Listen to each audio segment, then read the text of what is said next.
आज की कहानी है कुत्ते और बकरी को कहानी। बकरी रानी घर के पास चलते चलते एक जगह पर चारों पैर एक तरफ करके बैठ गई। वो बहुत परेशान दिखाई दे रही थी। वो मदद के लिए पुकार रही थी। छन्नू ने जब उसे देखा तो उसने अपनी पत्नी लाजो को आवाज दी। लाजो, बाहर आओ। देखो रानी को क्या हो गया है, बीमार तो नहीं हो गई? अरे ये तो बच्चा जन्मने वाली है, आप बैठिए, मैं सब देख लूंगी। रानी बकरी ने दो प्यारे प्यारे बच्चों को जन्म दिया तो छन्नू के घर में खुशहाली का वातावरण छा गया। दोनों बच्चों का नाम बिल्लू और टिल्लू रखा गया। छन्नू के कुतिया और उसके दो बच्चे जिनका नाम शेरा और बघेरा था, बकरी के दोनों बच्चों को देखने के लिए आ गए।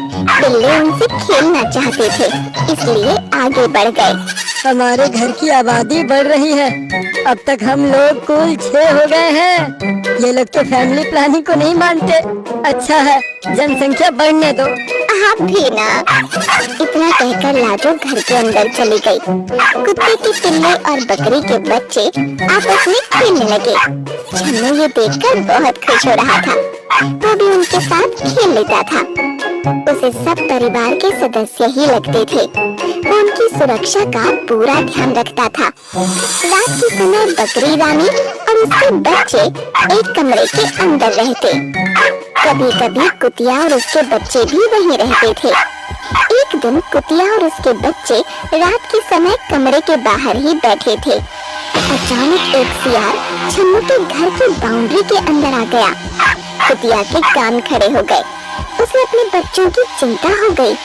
उसने झट से शेरा और बघेरा को पीछे सुरक्षित स्थान पर भेज दिया और उनके आगे खुद सतर्क होकर बैठ गई।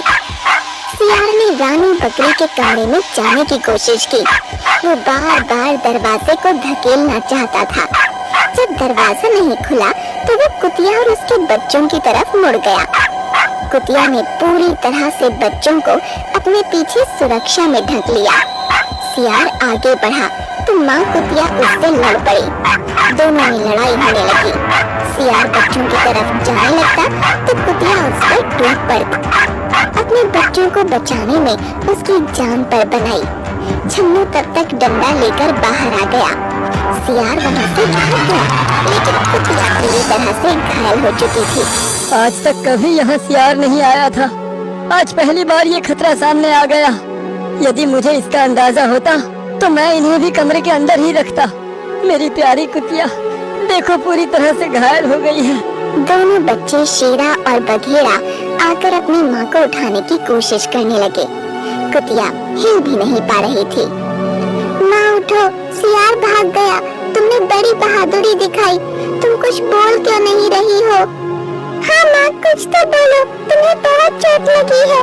मैं चाट कर ठीक कर दूंगा। मेरी माँ बहुत बहादुर है। माँ उठ जाओ ना, मुझसे बातें करो ना। कुतिया बेचारी कुछ देर पहले ही भगवान को प्यारी हो गई थी। उसका निर्जीव शरीर भला अब क्या बोलता। छन्नू और लाजो की आंखों में आंसू आ गए। उनके परिवार का एक सदस्य सदा के लिए उनसे दूर हो गया। शेरा और बघेरा अनाथ हो गए। छन्नू और लाजो को उन पर बड़ी दया आ रही थी। ये दोनों दूध पीते बच्चे अभी बहुत छोटे हैं, बिना माँ के हो गए हैं। इन्हें तो ये भी नहीं पता कि अब इनकी माँ इस दुनिया में नहीं रही। रानी बकरी भी वहाँ पहुँच गई थी। उसने सब समझ लिया।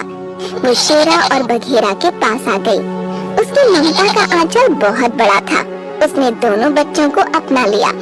शेरा और बघेरा रानी बकरी का दूध इस तरह से पीने लगे जैसे वही उनकी माँ हो।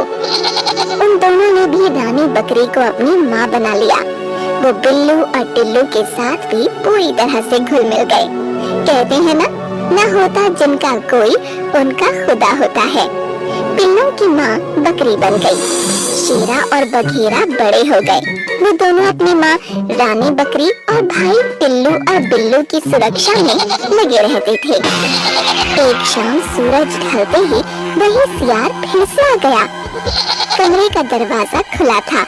रानी बकरी और बिल्लू टिल्लू वहीं पर थे। सियार जैसे ही आगे बिल्लू और टिल्लू की ओर बढ़ने जा रहा था, कि शेरा और बघेरा ने उस पर हमला बोल दिया। अच्छी कदकाठी के शेरा और बघेरा ने सियार पर जबरदस्त हमला कर दिया। सियार नीचे गिर गया और शेरा बघेरा फिर उस पर टूट पड़े।